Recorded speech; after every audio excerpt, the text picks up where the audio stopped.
My friends, LIV Golf is out of touch. I will explain. And I think this is going to be very, very interesting, eye-opening for everybody. Before we get started, thanks for listening. Grateful you are here tuning in. If you haven't done so, even if you think you did, make sure you did. Subscribe to the channel and hit the bell notification so you don't miss anything, because we're talking golf. We're breaking it down. Pro golf, social media golf, crossover between, which is what today's episode is sort of all about. Let's dive in. I believe LIV Golf is out of touch. I'm going to show you why. I think they don't know their audience. I really don't believe they know their audience. Here's why. Faraday does a segment during the broadcast called WTF, What the Faraday. Okay, so he did one during the Bedminster event about influencers. And they showed a bunch of golf influencers on the clip that they did on their broadcast. And Faraday talked about influence in golf and who has influence. Well, one, they showed a lot of good clips, good golf. Okay, they're one of the biggest channels. And interesting, because Good's never been to a LIV event. They've never been to one. So why would they show them? Oh, because they get a young audience. Okay, they showed a number of others. They showed Paige Spiranac. Okay, you know, she's never been to a LIV event either. Okay, but they showed her. Of course they're going to show her, right? Of course. They showed a few others. They showed Bob DeSports. Never been to a LIV event. They don't go to a LIV event. They haven't done anything at a LIV event. Okay, they show a number of others. Martin Bjorkmeyer, I don't even think Martin's been to. He might have been to a LIV event, but I don't think so. I know Kyle Berkshire has been to a LIV event, but I don't think Martin's been. Anyways, they showed a bunch. They don't show Rick Shields. That's weird. Why not? Don't know. Okay, they don't show a lot. They showed certain channels, and my opinion is they show these channels because those channels reach a young audience. Okay, stay with me here. We're getting good here because we're going to break down some that happened recently that it just shows how out of touch LIV really is, and golf in general. So, okay, they show all these people that reach a young audience. The only one they showed was Country Club Adjacent that actually goes to LIV events consistently. They've been to a lot of them, and they still go. And they also reach a young audience. And those guys are pretty cool. I know them. I met them. They're fun to kind of hang out with. So they show all these guys. They all reach a young audience. But what audience is watching LIV Golf? What audience? Are they young? Are they old? This is where LIV doesn't know. Whoever is running the social media, that aspect of LIV Golf, they don't know. They don't know. Here's why. Because they show those people in that clip, most of whom, all except maybe one, haven't even been to a LIV event. And yet they show clips of them because they are the influencers. The thing is, the audience that watches those influencers are not watching LIV Golf. That's why they're out of touch. Why would they do that? Well, if they're out of touch, that's why. So here's what's interesting. The audience that's watching LIV Golf on television is older. It's an older, think about it. Who's watching? Phil was in contention all week until the seventh hole on Sunday. And then everybody shut off the TV. Everybody shut off the TV. Phil Mickelson fans were watching LIV Golf because he was in it and it was exciting and he was making it fun. They're older. They're an older generation. Ian Poulter, if he's ever in the hunt, he has an older audience. Lee Westwood, when he was in the hunt, older audience. Cam Smith has not necessarily a younger audience. He has a golf savvy audience. That's who's watching him. Brooks Koepka's audience it skews a little bit younger. But again, it's golf. People love the guy and hate the guy. Both watch him, young and old.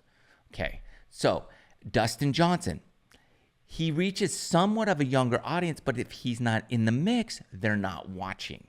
So for the most part, who's watching?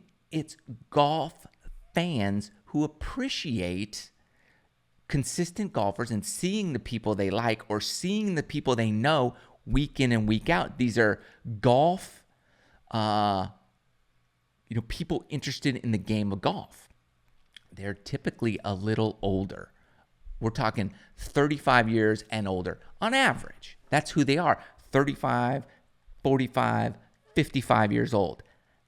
And 60 years old, some of the Phil and Poulter fans and some of the fans of the older players. That's who is watching LIV Golf on television. So, the influencers they showed, they're not watching golf on television. They're watching golf on YouTube. They're actually watching YouTube for the golf content. So that means they're watching guys like Good. They're watching guys like me. They're watching Rick Shields. Those influencers are being watched not by LIV watchers. They're being watched by the younger generation who watches YouTube. That's it. Okay, so here is how they're out of touch. You go to the LIV Golf YouTube page. Go there. 288,000 subscribers. They've actually done pretty well over the last, year or whatever. They've had a YouTube channel.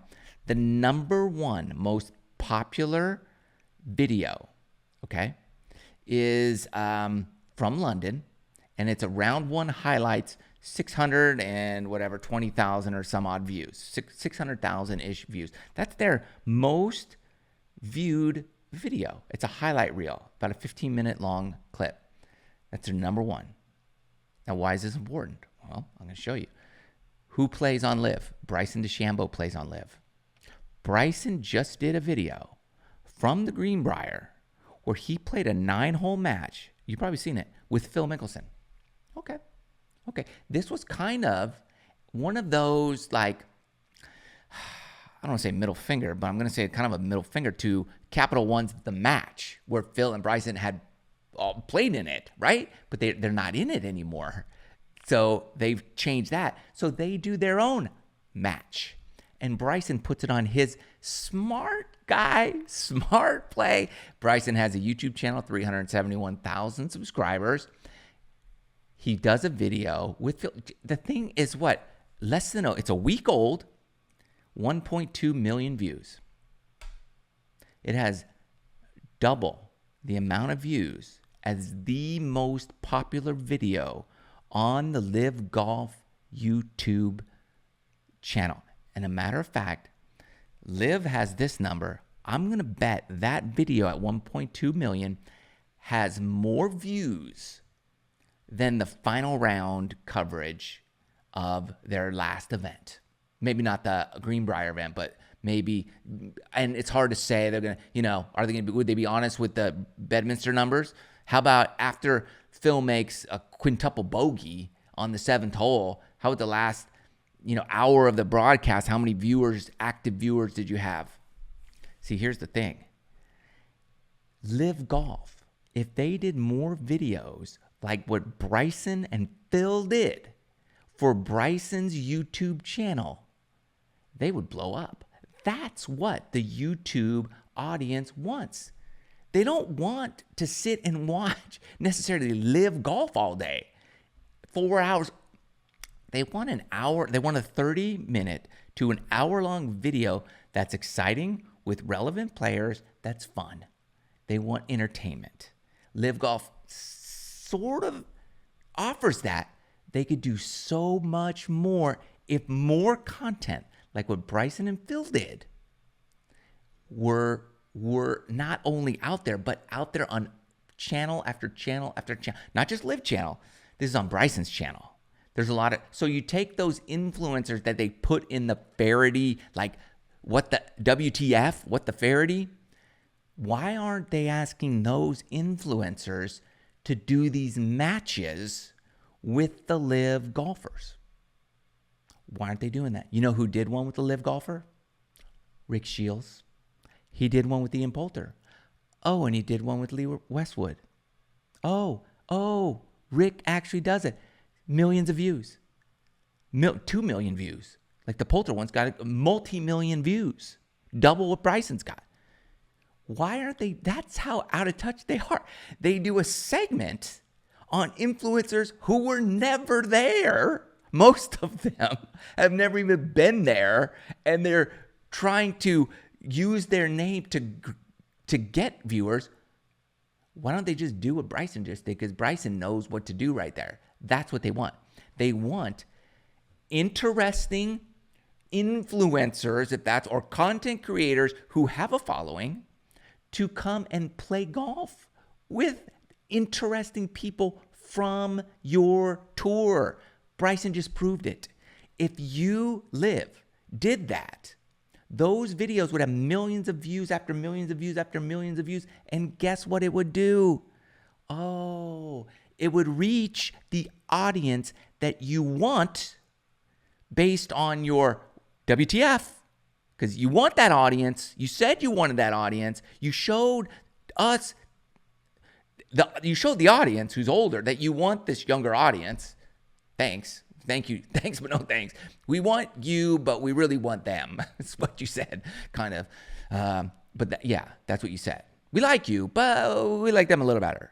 And they're not watching. But you want them to watch. How do you get them to watch? Whoever's running your deal doesn't know. Bryson just showed you. And I'm letting you know it's the same thing. This is why I think they're out of touch. Because Bryson did it. He said, hey, here's the viewers that you want. They watch this at 1.2 million. What if all these other people did these matches with the LIV players? So the LIV players play for millions of dollars, and then you get I'll take a guy off the street and play a LIV. Couple guys will play a little best ball, whatever, and we'll have a good time, and it'll be fun and entertaining, and it will draw an audience that you're looking for to then go watch your broadcast, that's where the big advertisers are paying for big time money, advertising dollars. That's where you make the money. There you go. You're welcome. Just solved your problem. You're out of touch, but you can be in touch if you do what Bryson just did with Phil Mickelson and include those influencers that are all around that can really make some special content for you with your with what you have, which is a lot of great players. But I want to see, you know what? I want to see more Ian Poulter, to be honest with you, but he's not up there enough. I want to see Harold Varner. I want to see that guy because he's fun. I want to see Bubba Watson, and I'll let him fluff up his lies. I don't care. That's what I want. I want to see the fun, engaging, interesting players more rather than less because they're not always up there. And you can do that. And then more viewers come and watch. And then the players with lesser names, if they're good and they get up the leaderboard, then they start getting, more recognizable to the new fans. And you start growing their fan base. Hello, LIV. This is how you get in touch with them. Hello, PGA Tour. If you watch this, same rules apply. LPGA, I'd be having every LPGA player play with that guy because he's the lucky charm right now. So I would do it with him. I would do it with everybody I could get my little hands on. Whatever, including me. Yes, I'll throw my hat in the ring. I'm in. Because I think it's great content. I'm all about great content. What do you guys think? You let me know. I think it will work. We'll see. We'll see if they do it. Well, I don't know. We'll see. Do you think they will? Is it even worth it? Thanks for listening. See you guys soon.